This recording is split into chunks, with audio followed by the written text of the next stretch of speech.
Can you load all 6 cylinders at the Gallop? This week on the 11th OVC, we're going to try to do the exact same thing that the original cast of the Troopers were expected to have.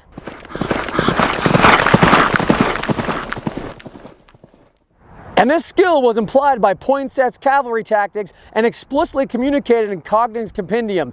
The idea was that cavalry troopers of the American Civil War were expected to be able to load their firearms, both the carbine and the pistol, at all gaits, including the Trot and the Gallop.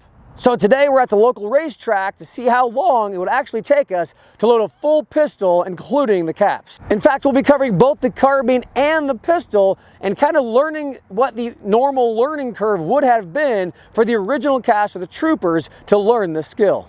Today we have a few of our group who have volunteered to do this in front of a camera. While most of us have loaded the carbine at the Trot and the Gallop, I don't know how many of us have actually loaded a full cylinder of our pistol at the Trot or the Gallop, so it'll be pretty interesting to see how today goes. So while some of you may be thinking this skill is unnecessary and that many of the Troopers actually originally did not have this skill, many manuals actually state that the Troopers should have this skill and be able to load all weapons at the Walk, the Trot, and the Gallop. So that's why we're actually covering this video, doing this topic, not necessarily saying that Troopers had this skill, but it definitely was expected from an educational or from a skill standpoint.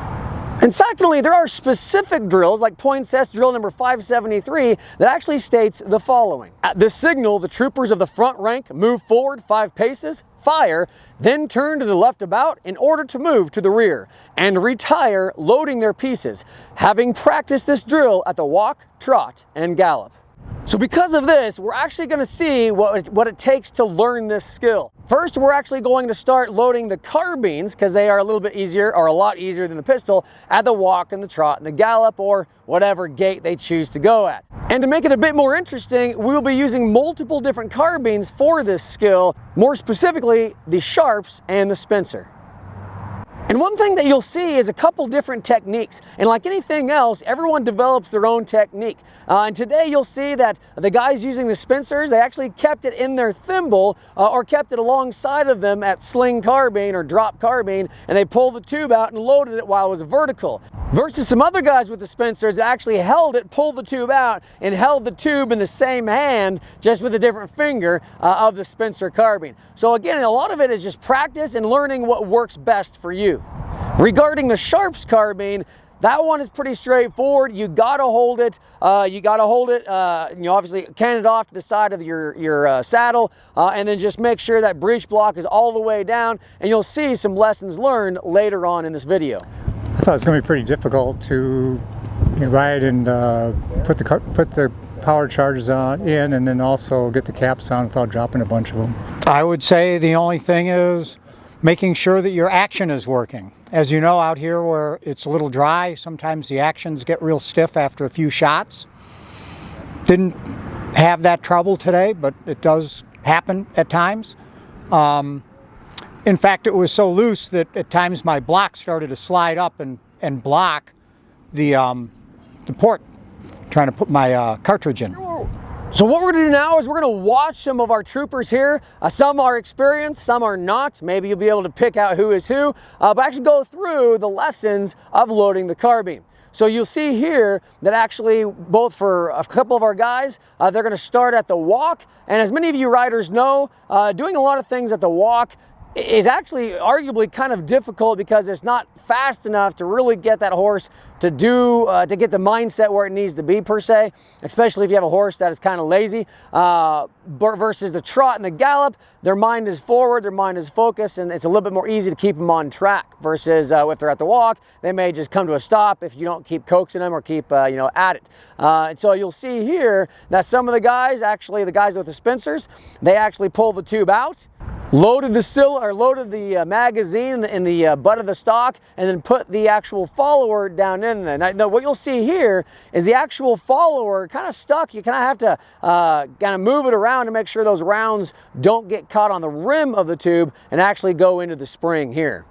Now looking at the other guys that had these Sharps carbines, arguably I think it was a little bit easier to have a Sharps. How the guys loaded the Spencers seemed a little bit more clumsy to me. The guys who had the Sharps, it was a little bit more straightforward. They held it over their horses, or basically over the pommel, dropped the breech block. Now, a couple of guys actually had an issue with the breech block sliding up and down. One guy, actually you'll see a comment that he had here, Brandon Lewis, he actually had, as shoving thumbing a round in, how the horse was moving, and at the trot, I believe it was, that thumb kind of tore off the back end of the cartridge. One of the issues that I had reloading with the carbine at the Gallop was the Sharps cartridges are really fragile, and so one of the times, I think it was when I was at the Trot actually, I managed to insert the cartridge into the breech of the gun, but during one of the steps my finger went up and it tore half the cartridge off and powder went everywhere, and I got it closed, but and eventually I got it capped, but it wasn't able to fire. So that was one of the issues with those, that they're really fragile. Linen cartridges might be a little more substantial, but you still have to be careful with them. So that was kind of an interesting experience for me. Now, one thing that our guys actually thought might be a problem is the cap for the carbine, especially the Sharps, the Star, the Smith. And ironically, after we talked to everyone, that was one of the things that they didn't really worry about after the fact. It seemed to be honestly a little easier than they expected. So as far as capping it, having that cap box right, in the front where it needs to be, you reach over, you grab it, you cap the nipple. That actually didn't seem to be much of a problem today. So now let's take a look at some of the other carbine loading shenanigans that we had.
Trot.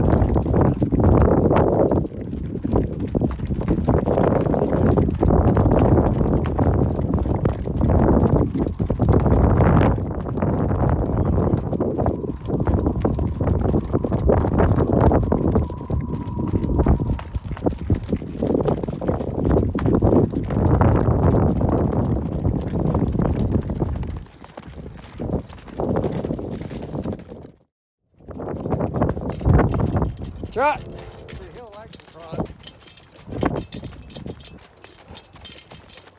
There's too many things in this pouch to find it in the shelf.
so now that you've watched us load the carbines a couple different ways, and of course at all the different gates, one thing that you may have noticed is that a lot of the horses, I mean, you got to be able to be a good rider and be able to control the horse. If you want to be at a certain gate, I know I've noticed our horses, they like to go from the trot to the lope pretty easy.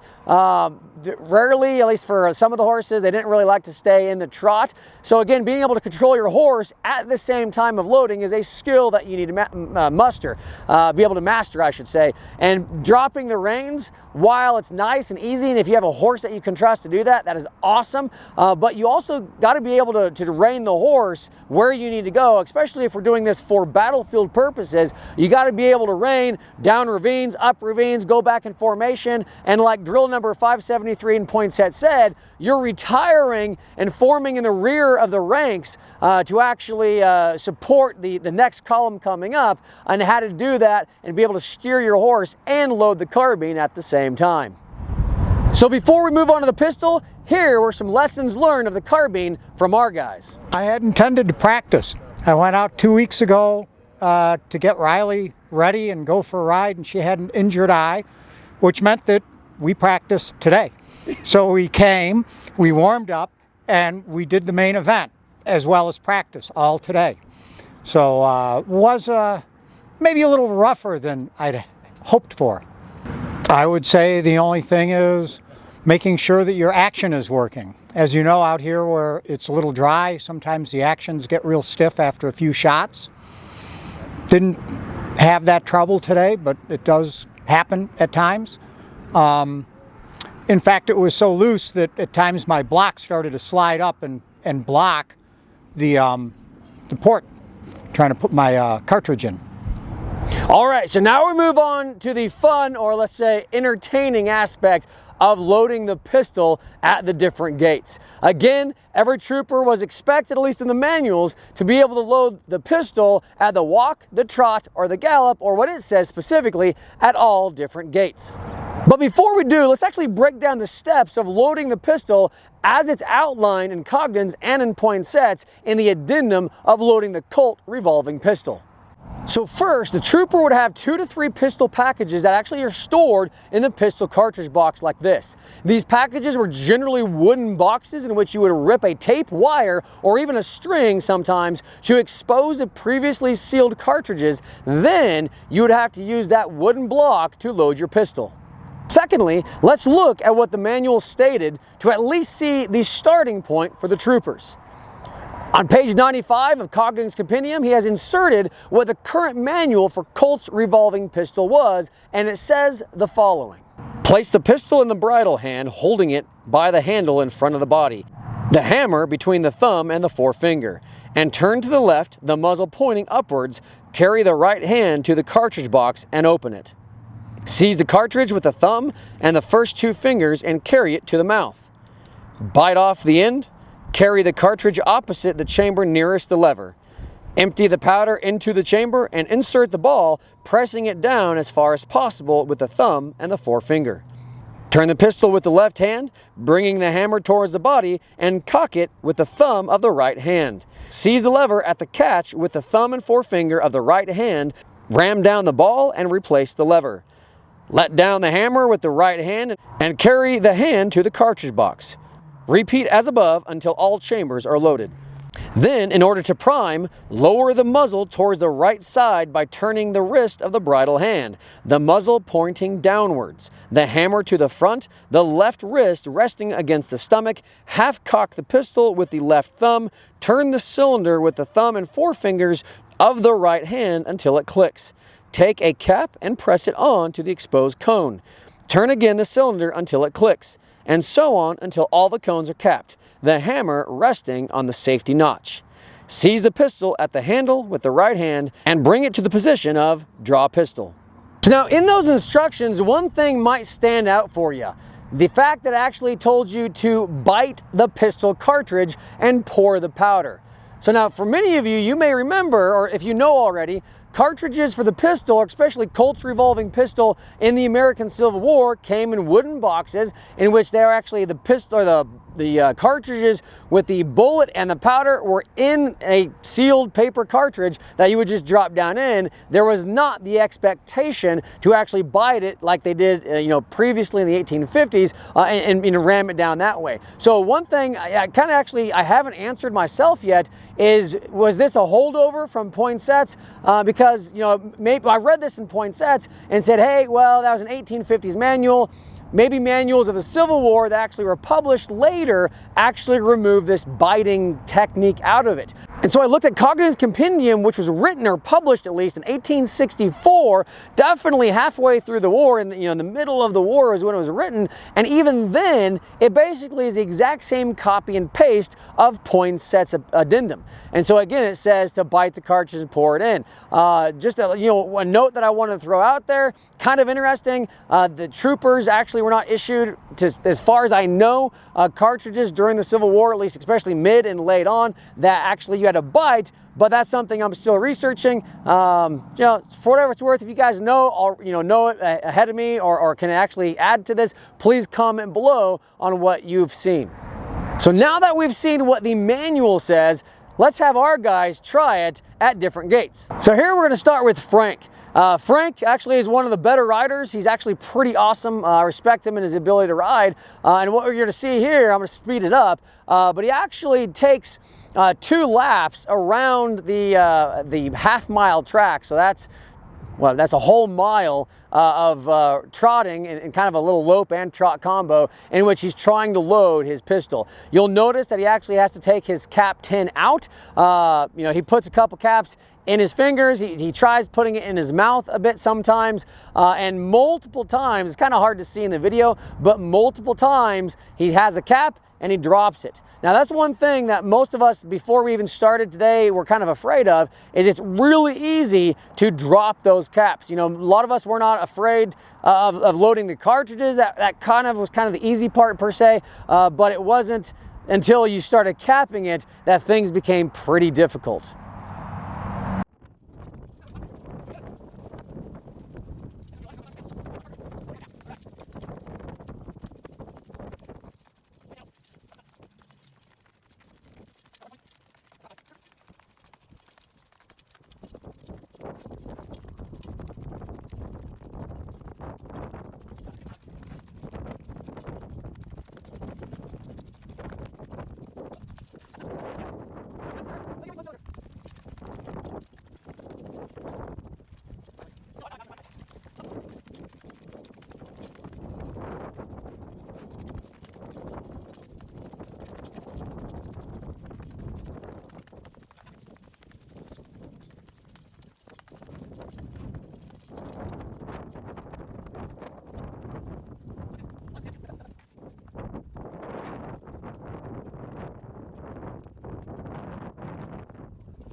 So here's actually myself going at the kind of a trot for initially, and then the lope or kind of an easy canter toward the end, and the actual lap, I guess, it took 1 full lap to load 6 cylinders. I was able to get it done in 1 lap, but it was still pretty difficult. And one of the lessons learned for me is actually like the manual says, point the pistol down to where if you actually let go of the cap accidentally, hopefully it kind of stays in that little notch on the pistol to where you can kind of thumb it over on the cone or on the nipple of the pistol. Having it pointed up, trying to cap it, that's definitely not going to work.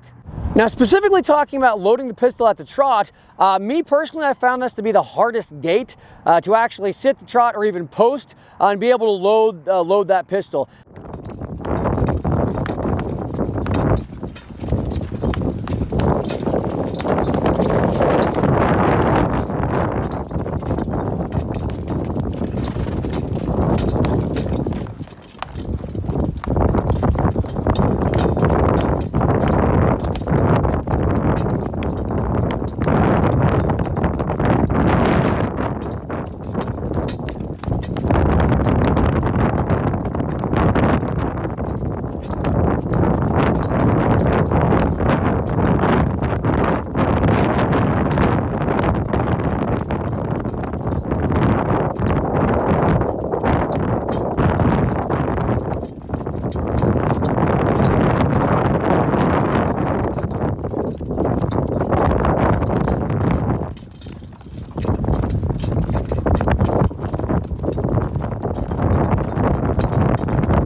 I thought the pistol was going to be impossible, but actually wasn't too bad once I got into it. The worst part, obviously, was getting the caps on without dropping a few of them. But Is there any tricks of the trade you had with that?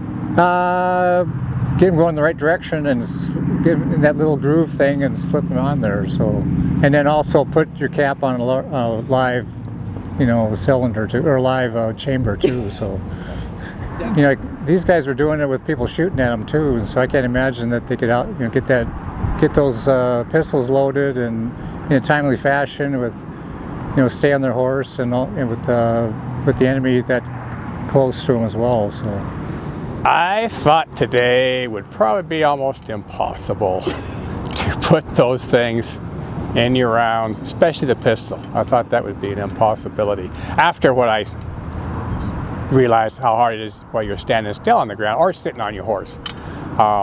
So yeah, I thought it was going to be a real joke. And I mean, if we did this for a week straight, I'm sure we would be very good at it. But unfortunately, we only meet every month or so, or every couple months, so that can take a toll as well. And so we definitely aren't a well-oiled machine, but we could get there. I can really appreciate where you would want the majority of your men fighting dismounted. That's where you're going to be most efficient. You don't have to worry about jostling around. You can reload while you're on the ground, and then you can fall back to the horses and do what you need to, because this is a very daunting task and can seem dang near impossible. But with a lot of practice, you might be able to, and we were talking earlier, there's in all likelihood, especially for the 11th Ohio stationed out along the frontier, there's a very good chance that they did not have a lot of this training, and so you wouldn't be as efficient. And so I can see where your officers would want you to be fighting dismounted and kind of ride like heck anyway. So that was kind of interesting. But it's also kind of daunting. You know, we did all this on the track here, and we're having a great time, but when you look at the bigger picture, there's very little control over the horses. I mean, we have them within reason, but if you have large groups of guys forming units and moving around and doing maneuvers, all reloading at the same time, it must have been a nightmare if you want to do that.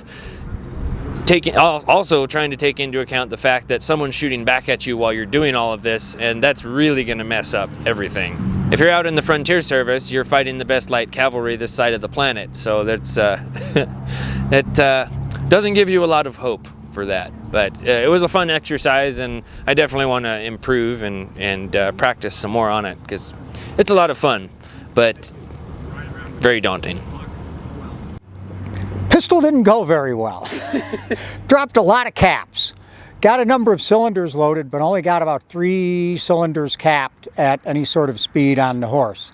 Had hoped that it would go faster and better, but practice makes perfect. As Brandon said, I think with a little practice, you can do a lot better. And there you have it. Loading the carbine and the pistol at the walk, the trot, the gallop, and whatever happened in between. Obviously, guys, we don't purport ourselves to be, experts. But obviously, you can see that from this video. We're learning right along with everyone else out there. Some of our guys haven't ridden for months. Some of our guys ride all the time. We have a little bit of everything. But we want to kind of show this as kind of an experiment to see how hard it was. And as you'll see in some of these videos coming up, and what we saw in some of the comments before, it was actually, in some cases, easier than we thought, and in some other cases, kind of harder. But either way, it comes down to practice, practice, and practice, or what the authors from back then said, drill, drill, and more drill. Thanks for watching us. Please subscribe to our channel below, like us on Facebook, and until we see you in the field again, practice loading your pistol, and of course, ride hard. I thought I had it made. I had a Spencer with a loading tube on the butt of the stock, and I have a thimble, and it held the barrel straight there, and I looked at that and I thought, this will be a piece of cake. I flip the tube, pull it out, drop in the rounds, close it, and I'm done. It's going to be easy. How was it? Oh, it was so hard, I couldn't believe it. It just bounced all over the place, and I was trying to put the tube in, and I couldn't get the tube in, and then I dropped my rounds on the ground, and it was difficult. It's gonna go real well. That's excellent. That's one. Or what it says specifically, at all different gates. Any gate, I can load a pistol at all gates. I can load at this gate. I can load at this gate. I can even load at this gate. I just dropped the cap again. All right. I'll give it up. We'll call it good.